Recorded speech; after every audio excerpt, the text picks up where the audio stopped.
Muy buenos días a todos, bienvenidos, bienvenidas. Mi nombre es Horacio Urteaga y esta mañana vamos a continuar con nuestra serie de estudios en la carta a los romanos. Hoy día vamos a intentar acabar el capítulo 12, capítulo que ha comenzado la sección aplicativa de esta carta. Recordemos que Pablo ha escrito 11 capítulos anteriormente, donde ha abarcado distintos tópicos, distintas verdades y las ha profundizado de una manera ejemplar, guiado obviamente por el Espíritu Santo. Pero la costumbre de Pablo siempre es arrancar con doctrina, con enseñanza, con las misericordias de Dios y luego pasar a la aplicación. Ok, ya tenemos el conocimiento, pero tenemos que aplicar ese conocimiento. Por lo tanto, el capítulo 12 de Romanos marca ese quiebre. Es el comienzo de la parte aplicativa de la carta que va a culminar hasta casi todo el capítulo 15 y parte del capítulo 16 de Romanos, que es el último capítulo. Lo que hemos ido viendo hasta ahora es lo siguiente. Pablo nos exhorta en la práctica, a la luz de las misericordias de Dios, a presentarnos como sacrificios vivos delante del Señor todos los días. Es nuestro culto racional. Así se alaba al Señor. No debemos dejar moldear nuestra mente por el mundo, sino transformarnos por medio de la renovación de nuestro entendimiento, para que comprobemos la voluntad de Dios, que es buena, agradable y perfecta. Debemos mantener la unidad en Cristo porque somos uno y debemos usar los dones para el servicio de los demás. Pero no solamente eso, sino que también debemos vivir en amor. Y el amor debe ser sin hipocresía. Y Pablo, a partir del versículo 9 del capítulo 12, se ha enfocado netamente en mostrarnos cómo se ve el amor en la práctica, cómo deberíamos poner en práctica el amor a la luz de varios ejemplos, que los hemos ido viendo las dos clases anteriores sobre todo. Así que lo que vamos a hacer es repasar los versículos 9 en adelante y nos vamos a detener en el 17 para sacarle el jugo a partir de ahí y ver si podemos acabar esta mañana el capítulo 12 en general, donde se está enfocando obviamente en el tema del amor de una manera muy práctica para nosotros. Así que vayamos al texto de Romanos, leamos desde el capítulo 12, versículo 9 en adelante. Dice lo siguiente Pablo: nuestro amor debe ser sincero. Aborrezcamos lo malo y sigamos lo bueno. Amémonos unos a otros con amor fraternal. Respetemos y mostremos deferencia hacia los demás. Si algo demanda diligencia, no seamos perezosos. Sirvamos al Señor con espíritu ferviente. Gocémonos en la esperanza. Soportemos el sufrimiento. Seamos constantes en la oración. Ayudemos a los hermanos necesitados. Practiquemos la hospitalidad. Bendigamos a los que nos persiguen. Bendigamos y no maldigamos. Gocémonos con los que se gozan y lloremos con los que lloran. Versículo 16. Vivamos como si fuéramos uno solo. No seamos altivos, sino juntémonos con los humildes. No debemos creernos más sabios que los demás. Versículo 17. No paguemos a nadie mal por mal. Procuremos hacer lo bueno a los ojos de todo el mundo. Bueno, aquí entramos ya al versículo que nos compete hoy. Hemos leído desde el versículo 9 hasta el 16, más que todo como un repaso para seguir la hilación de todas las exhortaciones que Pablo está haciendo. Pero ahora en el versículo 17 Pablo dice algo bien importante: no paguemos a nadie mal por mal. Y esto es algo que era muy común en la época del apóstol Pablo. En la época del apóstol Pablo era lo más lógico pagarle a la gente mal por mal. Es más, en el Antiguo Testamento, cuando Dios establece el pacto sinaítico, la ley de Moisés, como se le conoce tradicionalmente, Dios establece un mandamiento bien importante, que es el de ojo por ojo y diente por diente. En la ley de Moisés encontramos este mandamiento y uno podría pensar, pero Horacio, ¿por qué Dios permite eso? Y la cuestión es que cuando uno estudia ese mandamiento era para frenar el pecado, para frenar la venganza y no para promocionarla. Porque en la realidad, cuando alguien te hace daño, la forma en la que tú quieres retribuir el daño que te han hecho es hacerle el doble, el triple o quizás acabar con su vida. Así funcionamos nosotros. Somos vengativos y no solamente queremos hacerles pagar equitativamente, sino más de lo que ellos nos han hecho a nosotros. Por lo tanto, Dios con ese mandamiento frena el pecado, frena la venganza a un punto que tenía que ser justa la retribución del daño que alguien te había hecho. Por eso es que Dios manda esto en la ley de Moisés. Cuando Jesús está acá en la tierra, Jesús utiliza ese mandamiento y nos muestra cómo se debería vivir a la luz de la ley de Cristo ahora. Y quiero ponerles en pantalla lo que Jesús enseña en el Sermón del Monte con respecto a esto, porque va de la mano con lo que el apóstol Pablo acaba de decir. No paguemos mal por mal, viene a la luz de lo que Jesús enseñó en el Sermón del Monte. Es de ahí de donde Pablo está tomando esta exhortación para nosotros esta mañana. Y quiero ponérselas en pantalla para leerlo juntos. Jesús, hablando del Sermón del Monte, soltando distintos mandamientos, dice lo siguiente en el versículo 38. Ustedes han oído que fue dicho, ojo por ojo y diente por diente. Pero yo les digo, no resistan al que es malo, sino que a cualquiera que te hiere en la mejilla derecha, preséntale también la otra. Al que quiera provocarte a pleito para quitarte la túnica, déjale también la capa. Y a cualquiera que te obliga a llevar carga por 1 milla, ve con él 2. Al que te pida, dale, y al que quiera tomar de ti prestado, no se lo rehuses. Aquí Jesús está mostrando un principio importantísimo para nosotros esta mañana, que es el mismo que está tomando Pablo. No tenemos que pagar mal por mal, sino más bien nosotros tenemos que invertir la cosa y al que nos hace daño, pagarle con bien. Que esto es algo fuera de lo común en el mundo. El cristiano marca la diferencia, el cristiano es radicalmente distinto, al punto que cuando alguien le hace daño, la forma de pagarle ese daño es con bien, no es con mal.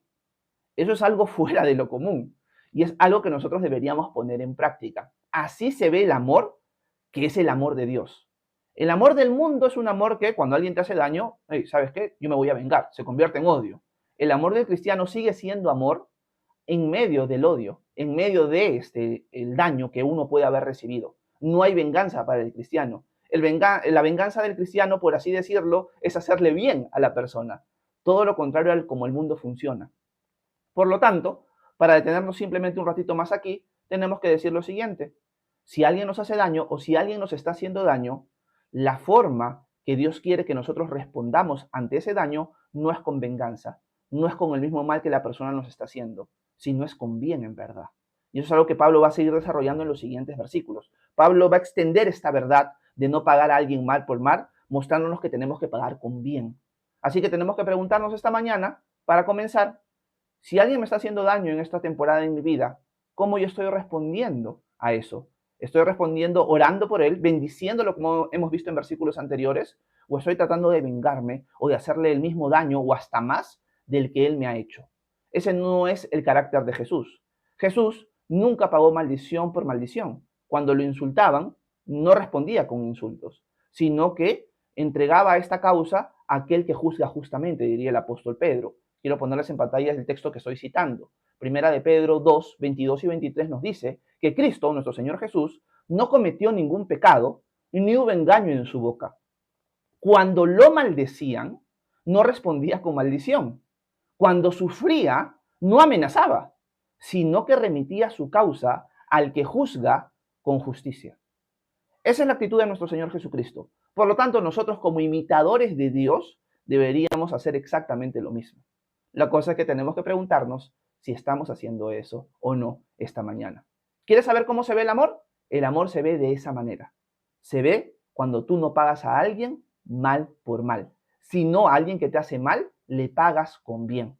Y en esto, en verdad, se resume la ley y los profetas, como diría Jesús en el Sermón del Monte. Cuando ya está acabando el Sermón del Monte, vuelve a soltar una verdad importantísima, que una forma de vivir la ley de Cristo, la ley del nuevo pacto, es hacerle a los demás lo mismo que tú quieras que te hagan a ti. O sea, generalmente en el mundo antiguo se conocía este mandamiento en forma inversa. No hagas a los demás lo que no quieres que te hagan a ti. Pero Jesús lo invierte y dice, haz a los demás lo mismo que quieres que te hagan a ti. Y voy a ponerlo también en pantalla para leerlo juntos. Versículo 12 del capítulo 7 de Mateo. Jesús dice, así que todo lo que quieran que la gente haga con ustedes, eso mismo hagan ustedes con ellos, porque en esto se resumen la ley y los profetas. En esto se resume todo el Antiguo Testamento. La voluntad de Dios es que tú le hagas a otros lo mismo que tú quieres que te hagan a ti. Cumplir ese mandamiento literalmente a la perfección, necesitamos la ayuda de Dios para poder lograrlo. Porque imaginemos esto. Imaginemos que yo le hago daño a otra persona. Yo se lo hago. Yo no quiero que la persona se vengue de mí. Quizás yo lo he hecho inconscientemente, capaz yo lo he hecho conscientemente y estoy arrepentido, o capaz tengo que aprender a pedir perdón. Pero yo nunca voy a querer que me hagan a mí lo mismo que yo le hice a esa persona. Yo nunca voy a querer que la persona me trate mal o que me haga daño. Por lo tanto, cumpliendo el mandamiento de Jesús aquí en Mateo 7:12, nosotros, si alguien nos hace daño, no tenemos que pagarle con mal, sino tenemos que pagarle con bien. Alguien podría decir, Horacio, pero mejor no sería, si alguien me hace daño, bueno, ya no le hago nada. O sea, no me vengo, encargo este tema al Señor, pero tampoco es que le voy a hacer bien, Horacio. O sea, ya no seas exagerado. O sea, una cosa es no pagarle mal por mal y otra cosa es pagarle a alguien que te ha hecho mal con bien. O sea, ya te estás yendo a un extremo. Ese es el extremo que quiere el Señor para nosotros. Eso es lo que Él ha hecho por nosotros. Si se ponen a pensar, nosotros le hemos hecho mal al Señor y Él nos ha pagado con bien. Me encanta lo que leímos en Romanos 5 hace mucho tiempo atrás. En esto muestra su amor Dios para con nosotros, en que aún siendo pecadores, Cristo vino y murió por nosotros. El Señor nos ha hecho un bien tan grande a pesar de que nosotros le hicimos un mal tan grande. ¿Cómo nos hizo el bien tan grande al morir en la cruz? ¿Quién lo crucificó? Nosotros lo crucificamos. Por lo tanto, en lo que Pablo está diciendo aquí se cumple claramente el carácter de Cristo. Y el Señor es amor.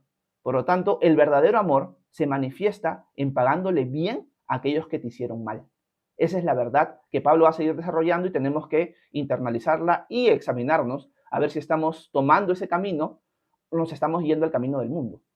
El camino del mundo dice véngate, el camino del mundo dice odia. Nosotros, en cambio, y nuestro Señor sobre todo, nos dice todo lo contrario. Paga con bien al que te hizo mal. Yo me voy a encargar de lo demás. Así que tenemos que ponerlo en práctica, duela lo que duela, cueste lo que cueste. Y eso es lo que Pablo está tratando de empezar a contarnos en el versículo 17 del capítulo 12 de Romanos. Vamos nuevamente al texto. Dice lo siguiente: no paguemos a nadie mal por mal.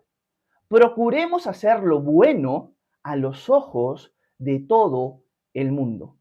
Este es un principio importantísimo. Nosotros tenemos que procurar hacer lo bueno delante de los demás. O sea, las personas que nos ven, a la luz de nuestra conducta, deberían saber qué es lo bueno y qué es lo malo. O sea, cuando yo veo a Horacio, yo sé que él sabe diferenciar, que él tiene sabiduría, que él tiene discernimiento en lo que es bueno y lo que es malo. Lo que yo veo practicar Horacio es lo bueno, lo que yo veo que Horacio no practica es lo malo. Y todo lo que Horacio hace es alabar las cosas buenas, no practicar las cosas malas. Así que Horacio es como un filtro para yo saber qué es lo bueno y qué es lo malo, diría la gente alrededor mío. Igual debería ser con cada uno de nosotros esta mañana, que la gente pueda ver a través de nosotros que nosotros aplaudimos lo bueno, que nosotros rechazamos lo malo, que nosotros practicamos lo bueno y no practicamos lo malo, que nosotros no seguimos la misma corriente del mundo, sino que somos conocidos por practicar lo bueno, no por practicar lo malo, y que eso forma en nosotros un nombre delante de la sociedad, no para exaltarnos, sino para exaltar el nombre de Cristo, porque lo hacemos porque somos sus representantes. Por lo tanto, tenemos que ser conocidos como aquellos que practican lo bueno y aborrecen lo malo. Y nosotros debemos ser ese filtro para la gente que quizás no tiene una Biblia en sus manos, que quizás no la lee, pero nosotros podemos ser una Biblia abierta para ellos. Así que eso es lo que Pablo también quiere que nosotros entendamos esta mañana. Versículo 18. Pablo continúa diciendo, si es posible, y en cuanto dependa de nosotros, vivamos en paz con todos. Ay, este versículo es un versículo importantísimo, un versículo que el día de hoy creo que es el menos practicado dentro de la iglesia cristiana, sobre todo en las redes sociales, sobre todo en este mundo, porque en este mundo de las redes sociales, cuando tú ves las conversaciones, las discusiones, los live entre cristianos, este mandamiento queda de lado. O sea, acá una de las cosas que Pablo dice es, hermanos, mientras dependa de ustedes, en cuanto dependa de ustedes, vivan en paz con todos. Pero date una vuelta por los live el día de hoy cristianos. Y esto es algo que debería ser vivir en paz con la gente de afuera también, ¿ah? Pero nada más ponte a pensar entre cristianos. Da una vuelta por TikTok, da una vuelta por YouTube y lo último que vas a encontrar es a gente, hermana en la fe, teniendo paz los unos con los otros. Si no vas a encontrar teniendo guerra, insultándose, atacándose, criticándose. O sea, es una actitud netamente contraria a lo que Pablo está diciendo aquí. Porque, ojo, no está diciendo Pablo, bueno, trata de mantener la paz con los demás, pero si los demás se te ponen bravos, bueno, ya tú responde también, ¿no? Y ponte tú también bravo, y ya, bueno, se rompió la paz, pero no fue por ti. No. Pablo dice, en cuanto dependa de ti, mantén tú la paz con todos. Si hay otro, por eso es que dice, mientras o en cuanto dependa de ti, si hay otros que no quieren tener paz contigo, bueno, tú no puedes obligarlos a tener paz contigo. Pero mientras dependa de ti, o sea, de tu lado, de tu parte, tú tienes que mantener la paz con los demás. O sea, no debe ser conocido por ser un pleitista. No debe ser conocido por ser alguien que confronta constantemente por las puras. Alguien que realmente está buscando pelear con todo el mundo y decir que tiene la razón de todo. Esto es lo que yo veo en las redes sociales el día de hoy. O sea, este versículo no se cumple en la iglesia cristiana en las redes sociales el día de hoy, lamentablemente. No estoy generalizando porque obviamente no todo el mundo cae en esto, pero en su mayoría, y lo que la mayoría de cristianos aplaude, es todo lo contrario a este mandamiento. O sea, estamos jactándonos, estamos aplaudiendo quebrar la ley de Cristo. Porque acá Pablo lo está dejando claro, lo volvemos a leer para que quede bien claro para nosotros. Versículo 18, si es posible y en cuanto dependa de nosotros, vivamos en paz con todos. Pregunta, ¿estás viviendo en paz con todos? ¿O eres de aquellos que te andas peleando con todo el mundo en las redes sociales? ¿Por qué discrepas con ellos? ¿Por qué consideras que están equivocados? ¿Por qué X motivo? Dentro de las redes sociales, fuera de las redes sociales, en tu trabajo, en tu iglesia, etcétera, etcétera. De tu parte, ¿eres conocido por ser alguien pacificador o pacificadora? ¿O eres todo lo contrario? Bueno, el Señor nos exhorta esta mañana a dejar de lado las contiendas, las broncas, los pleitos, dentro de las redes sociales y fuera de las redes sociales. Porque en cuanto dependa de nosotros, tenemos por mandamiento de Dios que vivir en paz con los demás.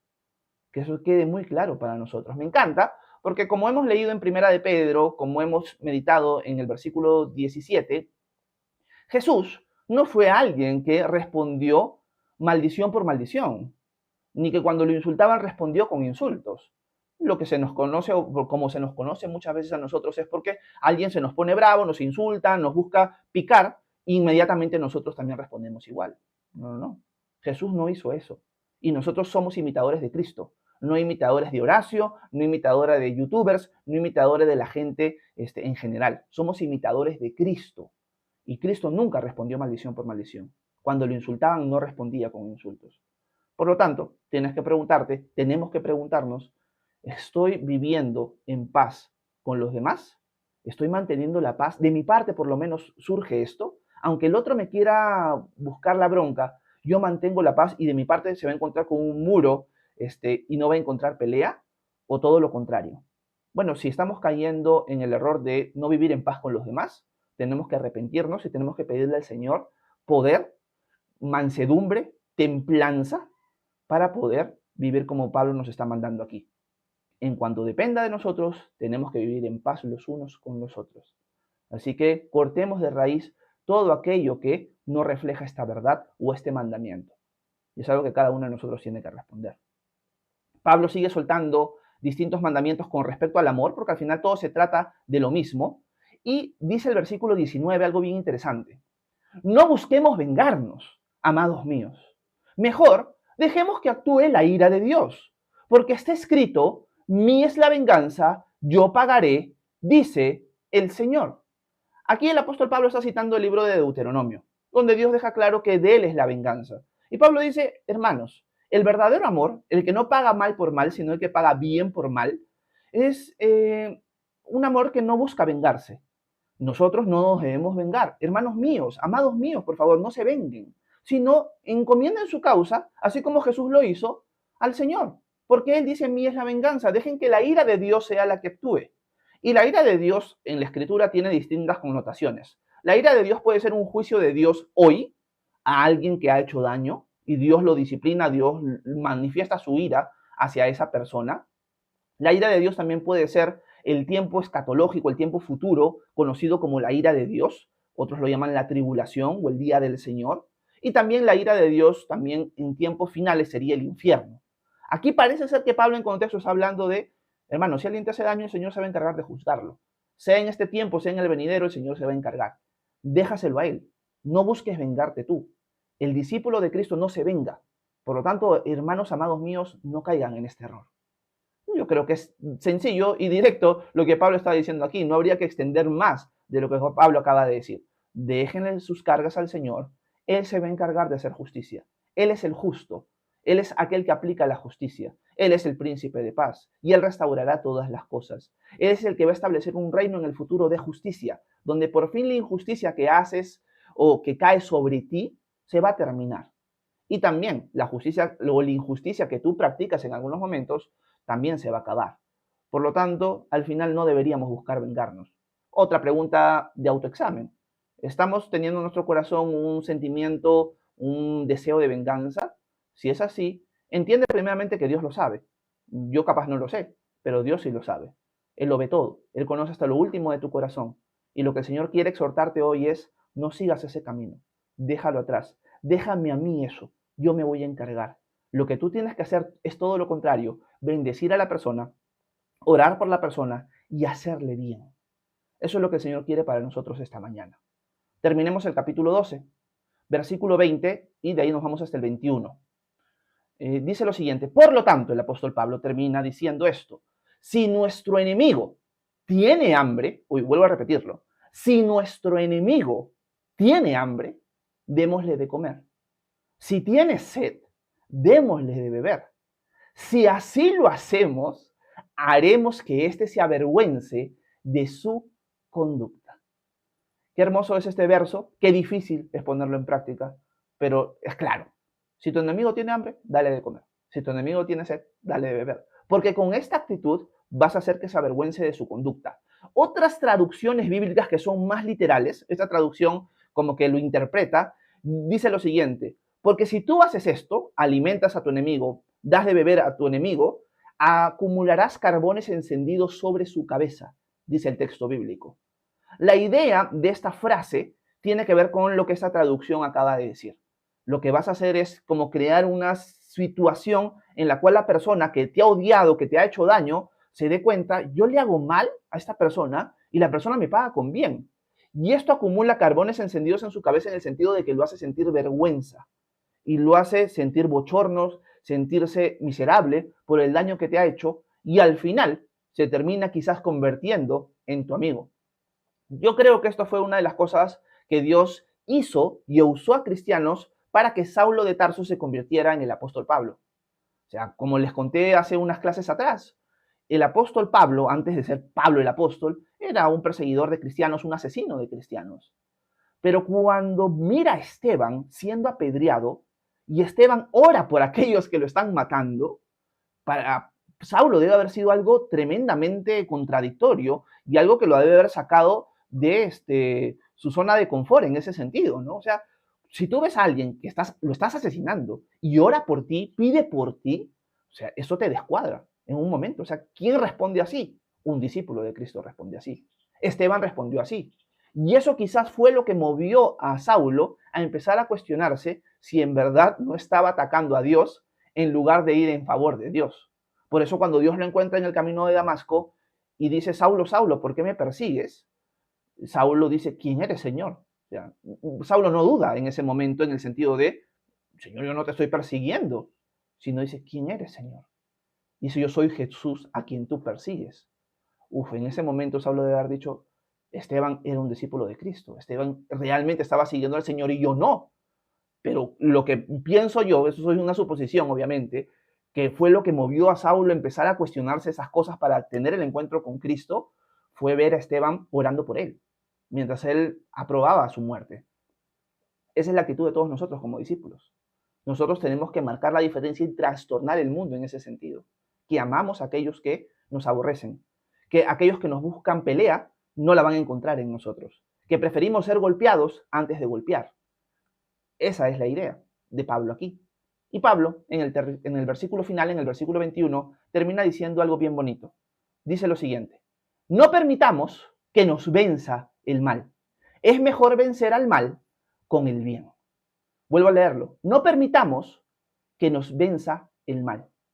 Es mejor vencer al mal con el bien. ¿Por qué Pablo dice, no permitamos que nos vence el mal? Porque en un mundo violento, en un mundo donde la gente nos persigue, en un mundo donde la gente se burla, en un mundo donde la gente te busca la pelea, obviamente siempre va a estar la tentación, el deseo de también responder igualmente. Por lo tanto, Pablo dice: por favor, no dejen que el mal los venza. No lo dejen, por favor. Clamen al Señor, aférrense a Él, refléjenlo a Él, cueste lo que cueste. No dejen que el mal los venza. Más bien, venzan al mal con el bien. La única forma que el Señor ha deseado para vencer al mal en este tiempo, antes de su venida, es vencer al mal con el bien. No utilizando medios malévolos para vencer al mal. Es vencer al mal con el bien. Por lo tanto, cada uno de nosotros tiene que poner en práctica estas verdades. Y si las ponemos en práctica y apuntamos a eso y crecemos en eso cada día, vamos a dar un testimonio increíble de quién es nuestro Señor y quién sabe el impacto que vamos a tener en nuestras casas, en nuestros trabajos, en nuestras iglesias, etcétera, etcétera. Como siempre digo, esto que acabamos de leer no es para los demás, es para ti, es para mí. No mires al lado, esta persona tiene que hacerlo así. No, yo tengo que hacerlo así, porque este mensaje es para nosotros. Por lo tanto, tenemos que ponerlo en práctica. ¿Cómo vamos con eso? ¿Estamos creciendo en esa área? ¿Estamos fallando mucho en esa área? ¿Tienes un deseo de venganza? ¿Estás pagando mal por mal? ¿Cómo vas con eso? Cada uno de nosotros tiene que responder eso y arrepentirse y empezar a pagar bien por bien o mal o bien por mal, ¿no? Esa es la idea. Termino leyéndoles una frase, quiero ver cómo voy en tiempo. Como siempre ya voy en tiempo un montón. Una frase que culmina, por así decirlo, todo lo que hemos visto hasta ahora en el capítulo 12. Y la frase me gustó mucho porque es una frase que lo resume. Y la frase dice lo siguiente: podemos destruir a nuestro enemigo al hacerlo nuestro amigo. Vuelvo a leerla.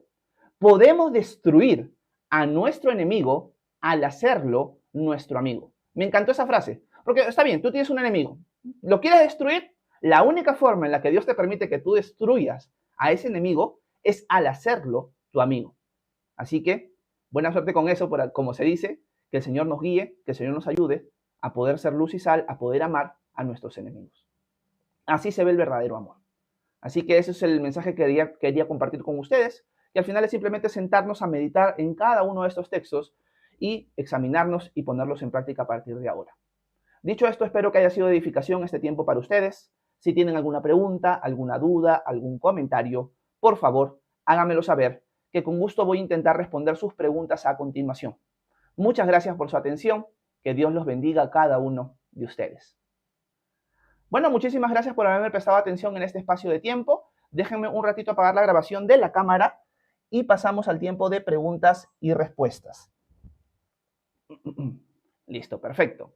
Muchas gracias por haberme prestado atención en este espacio de tiempo. Para los que no me conocen, mi nombre es Horacio Urteaga y de lunes a viernes a las 9 a.m. hora Perú estamos leyendo juntos la Biblia. Los días lunes leemos Santiago y de martes a viernes estamos leyendo la carta a los Romanos. Y a partir de mañana entramos al capítulo 13 de Romanos.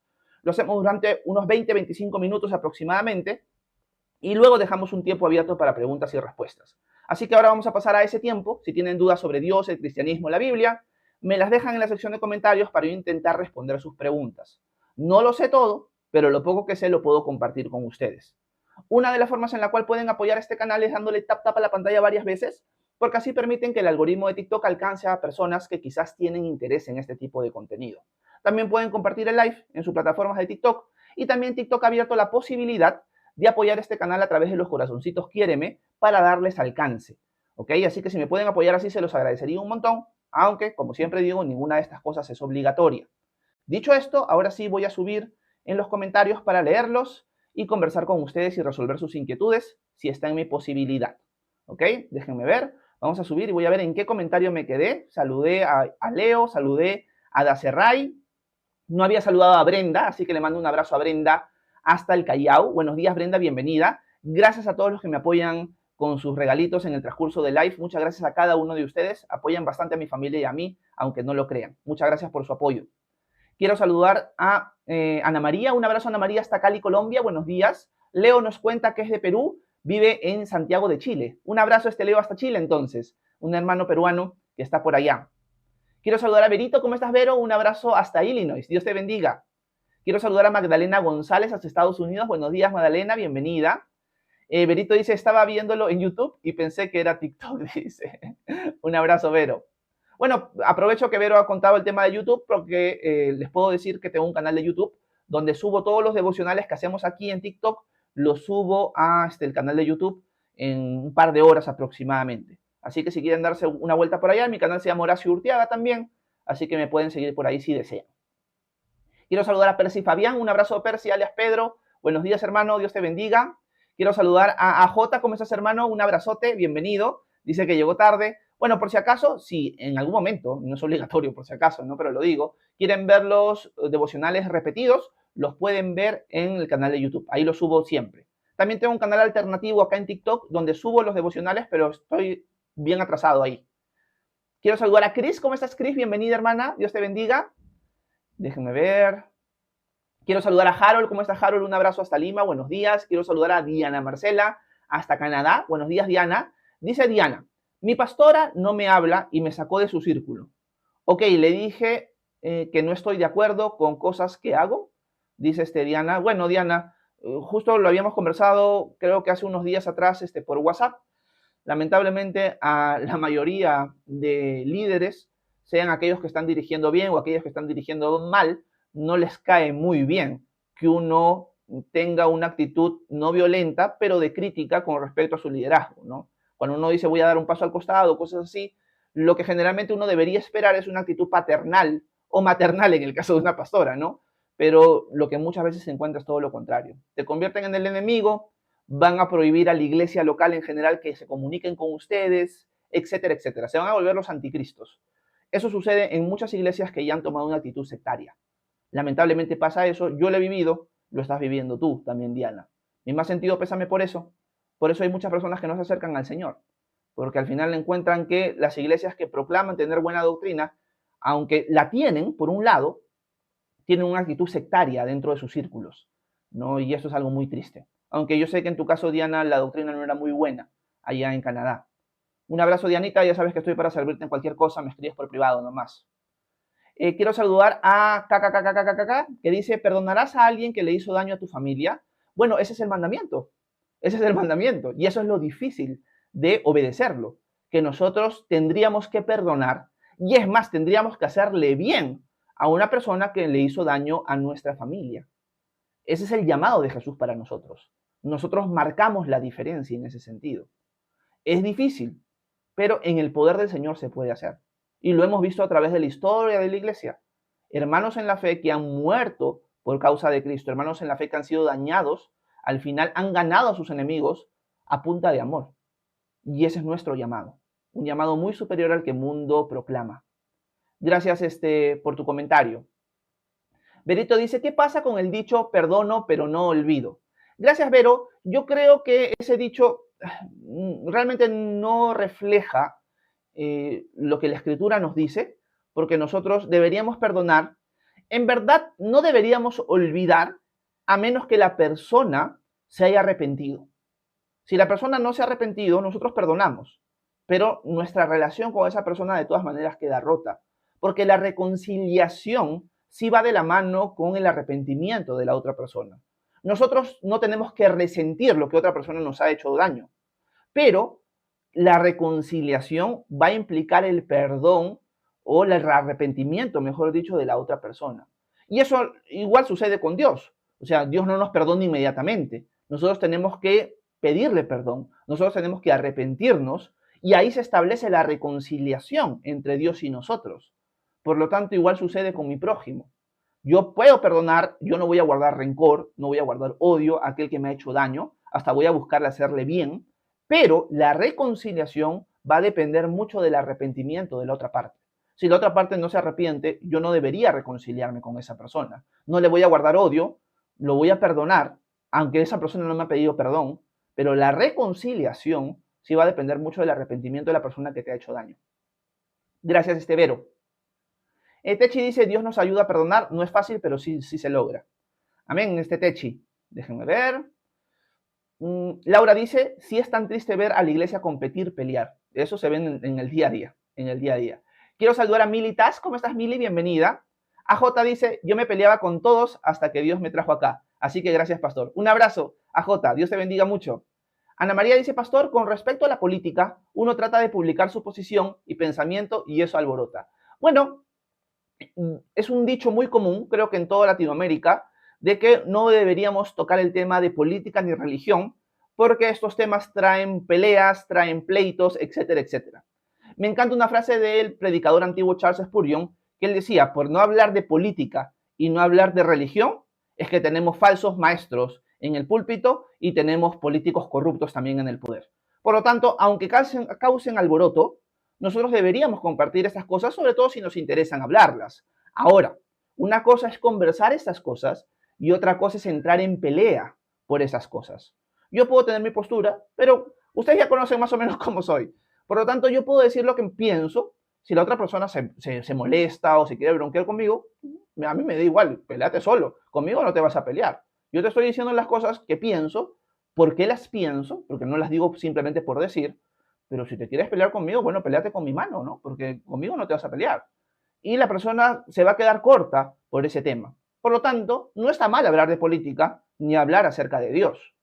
Lo que estaría mal sería reaccionar violentamente ante las críticas, ante el alboroto que se arma cuando se conversan estos temas. Así que en verdad la pelota está en nuestra cancha. Por eso Pablo dice, en cuanto a dependa de nosotros, mantengamos la paz con los demás. ¿Eso significa que mejor me debo quedar callado en ciertas cosas? La verdad es que no. Hay veces que tenemos que hablar y decir las cosas claras, aunque eso nos cueste que los demás nos tengan bronca por eso. Pero no podemos entrar en el juego de las peleas. Eso es la idea. Gracias, Ana María. Daniela, ¿cómo estás? Un abrazo hasta Guatemala. Gracias, gracias, Danielita. Melvin Dani dice, ¿por qué muchos toman el texto que dice que debemos ser mansos como paloma y astutos como la víbora? Porque muchos... vuelvo a repetir lo mismo, Melvin. Bueno, este texto es un texto que está ubicado, si no me equivoco, en Mateo capítulo 10, aunque me puedo equivocar. Está en Mateo, eso sí estoy seguro. Y en ese caso, Jesús realmente no está diciendo que ser astuto como la víbora es buscar hacerle daño a otra persona. El contexto es tener sabiduría para las cosas que se desarrollan en el día a día. Por ejemplo, en lo que estamos hablando, en el tema de hablar de política o hablar de religión. Eso puede desencadenar muchas cosas de violencia, ¿ok? Peleas, discusiones por los temas que estamos hablando. Pero yo tengo que ser astuto como la serpiente en cómo saber dirigir la conversación para que no termine en esa pelea o en esas discusiones. El tema de ser astutos como serpientes tiene que ver con la astucia, no con la maldad de la serpiente, por si acaso. Y es una astucia para lo bueno, no para lo malo. Por eso dice mansos como paloma, pero astutos como serpientes. El contexto en el que Jesús lo dice en Mateo 10 tiene que ver con la predicación más que todo, porque Jesús va a mandar a sus discípulos apóstoles de 2 en 2. Y ellos tenían que aprender a ser mansos y también astutos. O sea, en medio de la predicación se van a levantar gente que los iba a querer matar. Ellos tenían que saber cómo moverse, cómo desenvolverse, qué cosas decir, cuándo decirlas, etcétera, etcétera, con la sabiduría, con la astucia de una serpiente, pero siendo mansos al mismo tiempo como una paloma. Ese es el contexto, Melvin, de ese pasaje. ¿Ok? Gracias, Melvin. Déjame seguir leyendo por acá. Brenda dice, pastor, ¿está bien decir ya perdoné, pero de lejos así tengan hijos? No estoy seguro, Brenda, no entiendo el contexto. Brenda, ¿de dónde me sacaste el tema de los hijos? Porque dices, pastor, está bien decir ya perdoné, pero de lejos. Así tengan hijos. No sé de dónde apareció el tema de los hijos, Brenda. Ahí sí me haces perder. No sé de dónde aparecieron los hijos aquí. Lo que yo te podría decir es que una persona tiene que perdonar, pero si no hay arrepentimiento de la otra parte, la idea es mantener una distancia. ¿Por qué? Porque la persona te puede volver a apuñalar nuevamente, por así decirlo. Así que hay que tener cuidado. Esa es la idea. A menos que haya arrepentimiento. Porque nosotros estamos llamados a perdonar hasta 70 veces 7. Así que si hay arrepentimiento de la otra parte, deberíamos buscar la reconciliación. Pero si no, no. Pero no mantenemos el odio, el rencor, etcétera, etcétera. Quiero saludar a Karen hasta Costa Rica. ¿Cómo estás, Karen? Bienvenida. Dice, es muy difícil, pero en el Señor nada es imposible. Amén. Exacto. Solamente se puede cumplir en las fuerzas del Señor, porque es el amor del Señor el que tiene que fluir en medio de nosotros o por medio de nosotros. Por lo tanto, si el amor de Dios, por tener comunión con Él constante, va a empezar a fluir cada vez más en medio de nosotros o por medio de nosotros, esto va a ser más fácil, porque es el amor de Dios, no nuestro amor, el que se manifiesta en la práctica. Y eso es lo que Pablo quiere hacer como una radiografía, ¿no? Mostrar cómo se ve el amor de Dios en nosotros. Y el amor de Dios en nosotros es no pagar a alguien mal por mal, sino hacerle bien a esa persona. Gracias, Karen. Déjenme ver. Paola Rivera dice, también entender que todo se empieza en casa. No puedes ser buena gente con las personas de afuera y en tu casa vives con puro pleito. Excelente. Muy buen comentario, Paola. Y yo creo que esto va a ser un testimonio muy importante con respecto a nuestros hijos. Por ejemplo, yo tengo mi hija Sofía, que ustedes muchos conocen ya, y mi hija Sofía va a crecer en un hogar de papás cristianos. En su caso, va a crecer en la casa de un hogar con su papá siendo pastor de una iglesia local. Pero si mi hija ve a un Horacio y a una Gaby distinto en la casa que en la iglesia, eso va a matar su fe inmediatamente. O sea, Sofía tiene que saber que yo soy el mismo en mi casa que en la iglesia. Soy exactamente el mismo con mis virtudes y con mis defectos. No voy a ser un hipócrita. Por amor a Dios primeramente y también por amor a mi hija. Por lo tanto, lo que dice Paola es cierto. El tema de ser un ejemplo en tu casa es muy importante. Déjenme ver por aquí. Janet de la Cruz dice, buen tema bíblico. JJ, ¿cómo estás? Juan Montoya, un abrazo hasta España. Buenas tardes. Dice Juan, hoy me preguntan si Dios es bueno, ¿por qué mueren niños con enfermedades? ¿Qué les puedo decir? Gracias, Juan, por tu pregunta. Muy buena pregunta. Es una pregunta que surge mucho, sobre todo en círculos ateos. ¿Por qué si Dios es bueno, como ustedes dicen, por qué Dios permite que niños mueran con enfermedades? Bueno, yo lo que le podría decir es que no solamente agárrate con los niños, sino también con los adultos. Si Dios es bueno, ¿por qué la gente en general muere por enfermedades? Porque una de las cosas que nos cuenta la historia de la salvación es que el mundo está en caos. El mundo no está en paz. El mundo no está gobernado por el Señor. El mundo está inmiscuido en la enfermedad, en la muerte y el pecado. Y esto se desencadenó desde tiempos de la creación, desde el tiempo de Adán y Eva. Pero desde los tiempos de Adán y Eva, Dios prometió enviar un Salvador. Un Salvador que no solamente nos va a restaurar a nosotros del pecado y de la muerte, sino también va a restaurar al mundo de la enfermedad y del caos. Y ese es nuestro Señor. Por lo tanto, cuando Jesús vino a morir por nosotros, vino a restaurar inicialmente lo que se había perdido. Pero Él promete que Él volverá para restaurar absolutamente todas las cosas. Romanos capítulo 8 nos contó de que el mundo gime por la redención de los hijos de Dios. El mundo gime y se lamenta porque quiere ya ser restaurado en estos cielos nuevos y tierra nueva, donde no habrá enfermedad, donde no habrá llanto, donde no habrá muerte y donde el Señor reinará con justicia. El mundo está lleno de enfermedad y de muerte porque el Señor aún no gobierna. ¿Por qué no gobierna? Porque le está dando chance a las personas de venir y reconocerlo como rey. ¿Por qué gente muere por enfermedades? Porque estamos en un mundo lleno de muerte. Y ese es el mundo del cual el Señor nos quiere liberar. Por lo tanto, lo que vemos en la práctica no es la maldad de Dios. Más bien vemos esperanza, porque decimos, aunque el mundo esté hoy así, esto se va a terminar y se va a establecer la justicia. Hay mucha gente que muere sin haber recibido justicia, gente malévola, gente que hizo mucho daño, que mató millones de personas y se salió con la suya, por así decirlo, porque fallecieron sin pagar sus penas. Eso se va a terminar y el mundo va a ser establecido en justicia y esa gente va a recibir su justa justicia o el justo juicio de Dios. Por lo tanto, Dios es bueno y Él ha venido a restaurar las cosas, pero podríamos decir que no las restaura ya porque Él quiere que todos procedan al arrepentimiento.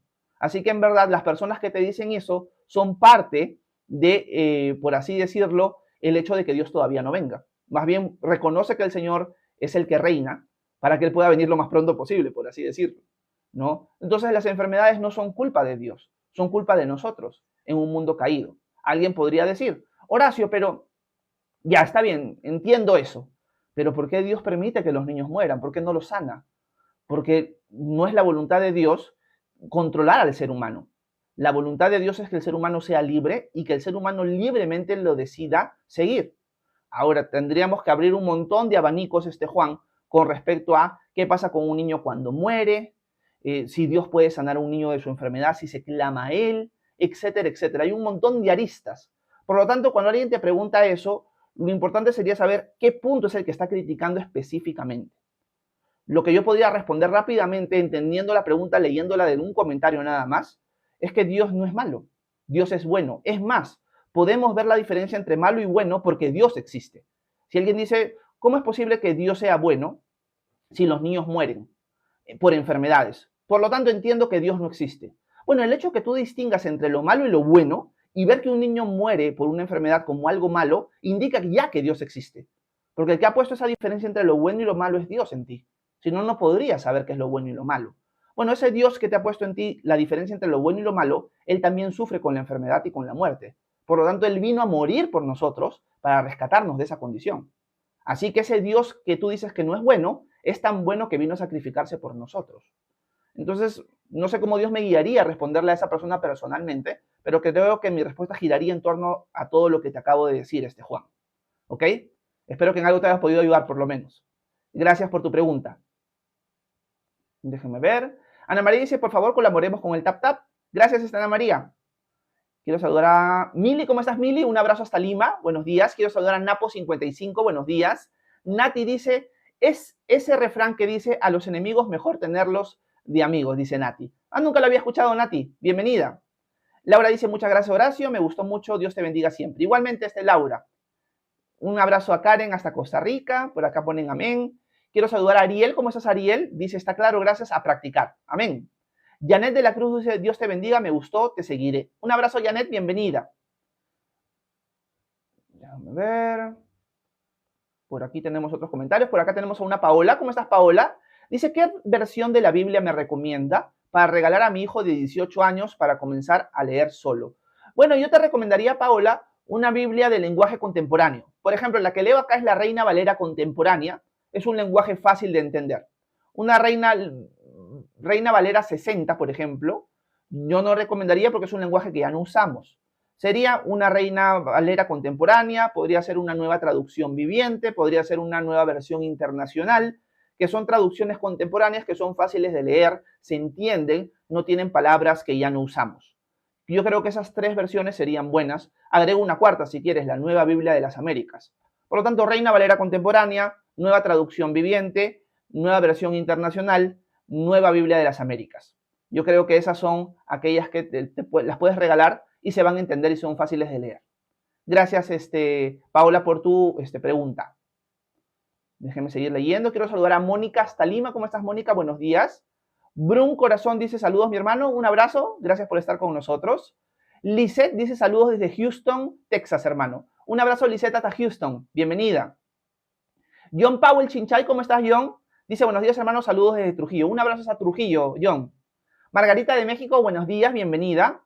Douglas, un abrazo hasta Costa Rica, hermano. Dice, hola, Paz, saludos. ¿A qué se refiere cuando se dice el Hijo del Hombre? No tiene dónde dormir. Gracias, Douglas. Ayer estuve hablando acerca de eso y creo que dejaste tu pregunta, pero por tiempo no llegué a poder leerla. Lo que sucede es lo siguiente. El Hijo del Hombre es una frase que nos lleva hacia el Antiguo Testamento, empezando por la frase el Hijo del Hombre. El Hijo del Hombre era una frase que enfatizaba la humanidad de la persona, enfatizaba que era un hombre, pero tiene una connotación de una divinidad que es hombre al mismo tiempo. ¿A qué me refiero? Cuando nosotros leemos Daniel capítulo 7, vemos una figura de los últimos tiempos, es una figura escatológica, donde se ve al anciano de días, que sería Dios el Padre, sentado en un trono. Y obviamente la gente, todo tribu, pueblo, lengua, nación, adora al anciano de días. Pero viene desde las nubes volando una persona como un hijo del hombre. Un hijo del hombre viene volando en las nubes y toda nación, tribu y lengua lo adora. Y la palabra que se utiliza para adorar a este hijo del hombre es la misma palabra, que es la palabra pelaj, si no me equivoco, que se ha dicho anteriormente para hablar de la adoración solamente a Dios. Por lo tanto, el libro de Daniel nos presenta que este hijo del hombre es una figura divina que va a aparecer en el futuro y que es el Mesías. Por lo tanto, cuando Jesús se refiere a él mismo como el Hijo del Hombre, se está refiriendo a esa figura de Daniel capítulo 7. Está diciendo, yo soy el Mesías, yo soy aquel que toda tribu, nación y lengua adorará. Yo soy Dios hecho hombre, yo soy Yahweh, yo soy el que soy. Por lo tanto, el Hijo del Hombre tiene esa connotación de Daniel capítulo 7. Eso es lo primero. Y lo segundo es, no tiene dónde dormir, significaba de que Jesús en verdad no tenía una casa propia. Jesús en su ministerio público andaba de un lado a otro, no era que tenía una mansión, no era que tenía una residencia fija, estaba como peregrino en este mundo, obviamente dentro de los contornos de Israel.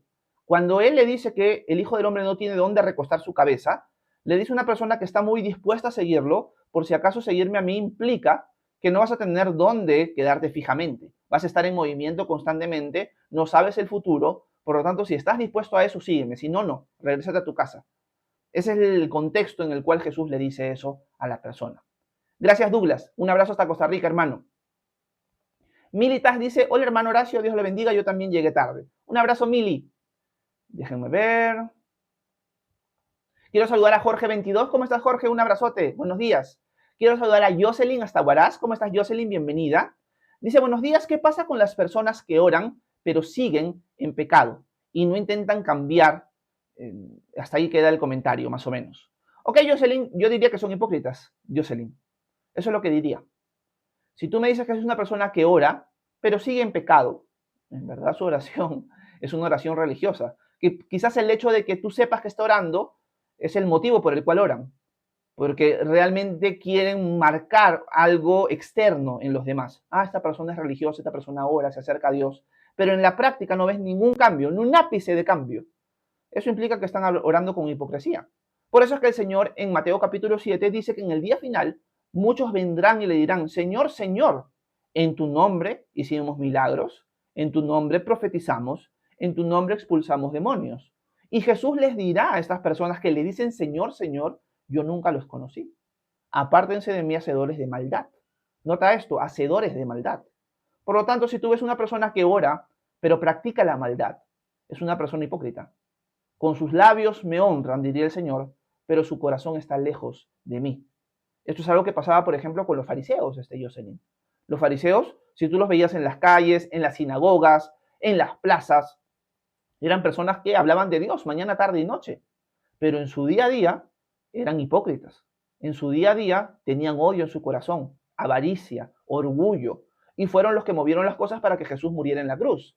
Por lo tanto, ahí ves la diferencia entre una boca que confiesa al Señor y alguien que realmente sí lo sirve y su vida es completamente distinta. Los fariseos eran el ejemplo claro de eso. Entonces, para responder tu pregunta, ¿qué pasa con las personas que oran pero siguen en pecado y no intentan cambiar en nada? Bueno, que esas personas van a escuchar de parte del Señor, yo nunca los conocí. Apártense de mí, hacedores de maldad. Son personas que piensan que por pronunciar el nombre de Dios ya son sus hijos, ya son salvos, pero hasta ahí no más queda. Y eso es algo triste, Jocelyn. Eso es lo que te podría decir. Gracias por tu pregunta. Quiero saludar a Yuli. ¿Cómo estás, Yuli? Buenos días.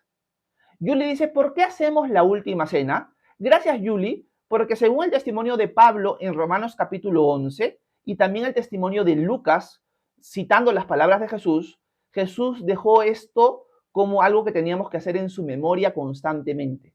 O sea, hagan esto en mi memoria, dice Jesús. Esto lo vemos en Lucas y lo vemos en 1 Corintios 11. Ahí vemos que Pablo le cuenta a la iglesia en Corinto que él recibió del Señor lo mismo que él les ha compartido. Que la noche que fue entregado, el Señor Jesús tomó pan y que después de dar gracias lo partió y dijo, esto es mi cuerpo que por ustedes es partido. Hagan esto en mi memoria. Y comieron el pan con sus discípulos. Después tomó la copa y dijo, esta copa es el nuevo pacto en mi sangre. Hagan esto en mi memoria. Por lo tanto, tomaron los discípulos la copa. Y el apóstol Pablo termina diciendo lo siguiente, por lo tanto, cada vez que coman este pan y coman esta copa, proclaman la muerte del Señor hasta que Él venga. Por lo tanto, el apóstol Pablo muestra que ese es un mandamiento constante que la iglesia debería practicar porque proclaman la muerte del Señor hasta que Él venga. Y fue algo que el Señor Jesús dejó claro que se tenía que hacer en su memoria. La iglesia primitiva del tiempo de los apóstoles y posterior al tiempo de los apóstoles celebraba la cena del Señor cada vez que se reunían. No era una vez al mes, no era una vez al año, eran todas las semanas. Entendían este mandamiento como algo constante. No era un mandamiento para hacerlo de tanto en tanto, sino siempre. Así que es por eso, Yuli, que celebramos o hacemos la Santa Cena, la Última Cena, la Eucaristía, como distintas tradiciones lo llaman. Gracias, Yuli. Quiero saludar a Edalis. ¿Cómo estás, Edalis? Un abrazo hasta Huaraz. Dios te bendiga. Por aquí tenemos a María Muñoz. ¿Cómo estás, María? Buenos días, bienvenida. Estela dice, en mi caso, mi papá es el que hace daño. ¿Está bien poner distancia? Por supuesto que sí, Estela. Por supuesto que sí. Por supuesto que sí. No es sabio mantenerte cerca a alguien que te hace daño. No es sabio eso. Por lo tanto, el verdadero amor es el que también mantiene distancia para mostrarle al otro el daño que le está haciendo. Si tú en buena cuenta alguien te hace daño y tú es como si nada, bueno, el Señor me manda a perdonarlo y seguir ahí, seguir siendo apuñalada por él, siendo dañada por él, ¿cómo la otra persona va a aprender que está haciendo mal? Eso no es una muestra de amor. A veces las muestras de amor es mantener distancia, a veces las muestras de amor es decir no, a veces la muestra de amor es no ayudar para que aprendan de su error también. Eso es algo importante de enmarcar. Gracias, Estela. Déjenme seguir leyendo algunos comentarios más para ir terminando. Evelyn dice, como siempre, una buena enseñanza. Muchas gracias, pastor. De nada, Evelyn, para servirte. Arminda Araujo dice, hermoso mensaje, pastor, bendiciones. Un abrazo, Arminda. Arnoldo, un abrazo hasta Guatemala, hermano. Dice, buen día, hermano, Dios lo bendiga a todos. Un abrazo, Arnoldo. AJ dice, pastor, muchas gracias. De verdad, te soy muy agradecido con usted. No pensé encontrar un pastor como usted. Un abrazo, AJ. De todas maneras, AJ, y esto siempre lo digo, no solamente porque tú lo estás escribiendo, sino cada vez que alguien lo escribe, de todas maneras entiendan que no me conocen. Por si acaso. Yo puedo ser alguien detrás de la pantalla muy distinto al que ustedes ven en pantalla. No pongan nunca sus ojos en los maestros, nunca pongan sus ojos en aquellos que los instruyen en la palabra del Señor. Aprendan de lo que ellos les instruyen a través de la Escritura. El ejemplo perfecto es Cristo. Nunca pongamos los ojos en las personas, porque las personas nos van a defraudar, sea yo, sea cualquier otro. Nuestros ojos tienen que estar puestos en Cristo. Yo sé que no lo haces con esa intención, AJ, por si acaso. Estoy aprovechando para soltar una enseñanza importante. Nunca pongan sus ojos en los líderes. Nunca piensen que los líderes son santos perfectos, inmaculados y que nunca fallan. Muchos de ellos, y eso hay que tenerlo presente, son gente que vive una doble vida a veces. Y eso es triste. Y muchas personas, lamentablemente por esto, terminan alejándose del Señor, porque sus líderes los defraudaron. Yo los puedo defraudar. Yo espero y trato y oro de ser el mismo detrás de cámaras como en la pantalla. Por lo tanto, tenemos que tener cuidado con eso. Solamente la gente que vive a mi alrededor quizás me puede conocer a cierto nivel y ver si soy un hipócrita o no. Muchos de ustedes en pantalla no lo pueden saber. Por lo tanto, lo que enseño de la palabra de Dios, obedézcanlo, fíltrenlo, obedezcan al Señor, pongan sus ojos en Él. Pero nunca pongan sus ojos en mí, porque yo puedo ser un hipócrita y ustedes no lo pueden saber. Así que hay que tener cuidado con eso. Ok, AJ, gracias por tu comentario, muchas gracias por tus lindas palabras, pero aprovecho tu comentario para soltar esta enseñanza. No necesariamente directamente para ti, sino para todos en general, por si acaso. Gracias, AJ. Úsate Guiarreta dice, good morning, brother Horacio, un abrazo, hermano, Dios te bendiga. Déjeme ver. Karen dice, la PDT, creo que esa es palabra de Dios para hoy, creo que es, algo así.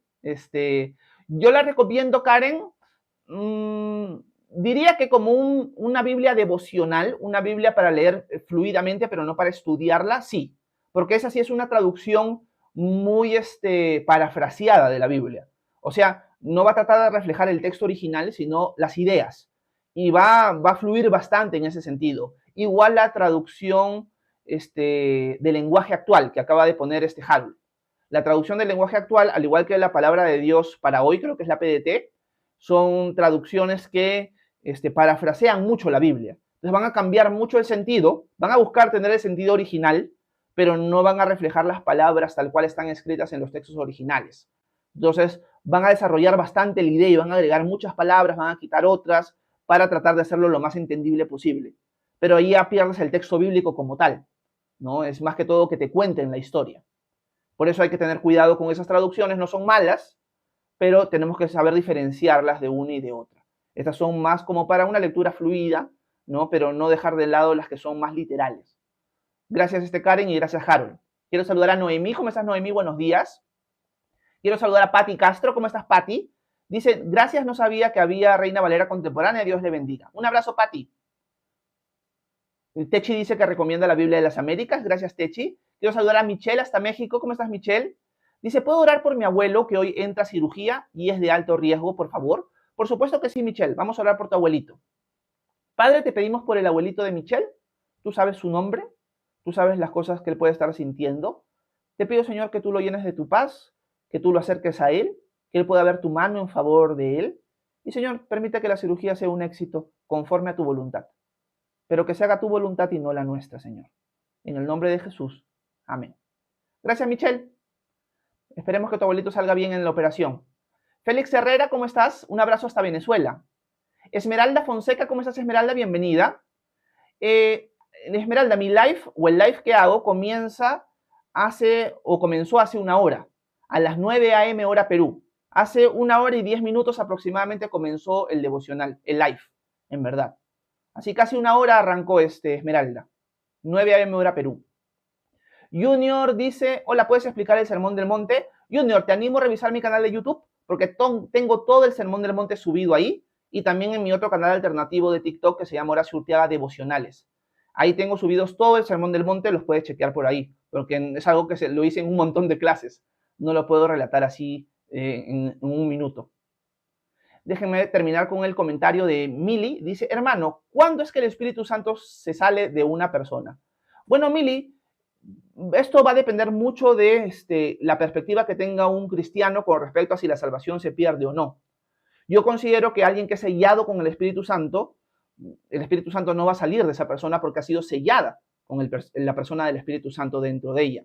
Así que, según la perspectiva que yo tengo, el Espíritu Santo no podría salir de una persona. ¿Por qué encontramos textos en el Antiguo Testamento donde sí vemos que el Espíritu Santo sale de la persona? Porque en el Antiguo Testamento, en el Antiguo Pacto, uno no era sellado con el Espíritu Santo. En el Nuevo Pacto sí.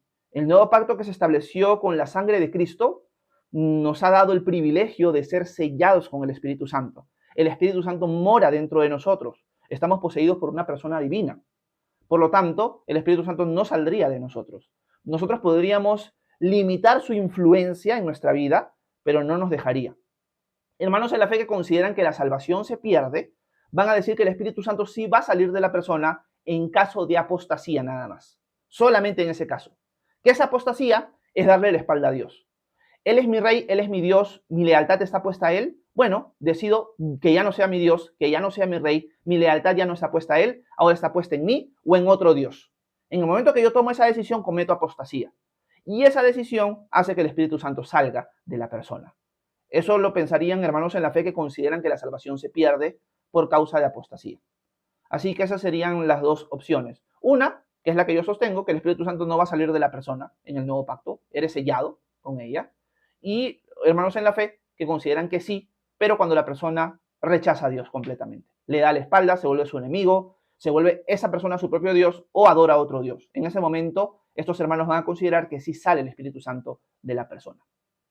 Gracias, Mili, por tu pregunta y gracias a todos los que estuvieron presentes esta mañana. Espero que haya sido de edificación este tiempo para ustedes. Si quieren formar parte de la comunidad de WhatsApp que tenemos, me escriben por privado acá a TikTok y yo les mando el link de invitación a la comunidad de WhatsApp. No es una comunidad de estudio, por si acaso, es una comunidad de amigos, así que hay bastantes mensajes al día y que no necesariamente son de textos bíblicos, por si acaso. Así que están cordialmente invitados de todas maneras. Nos veríamos el día de mañana, 9 a.m., hora Perú, para seguir estudiando la carta a los romanos y entrar al capítulo 13. Vamos a ver qué es lo que el Señor tiene para nosotros mañana también. Pongamos en práctica la escritura, hermanos. Que Dios los bendiga mucho. Nos vemos. Bye, bye.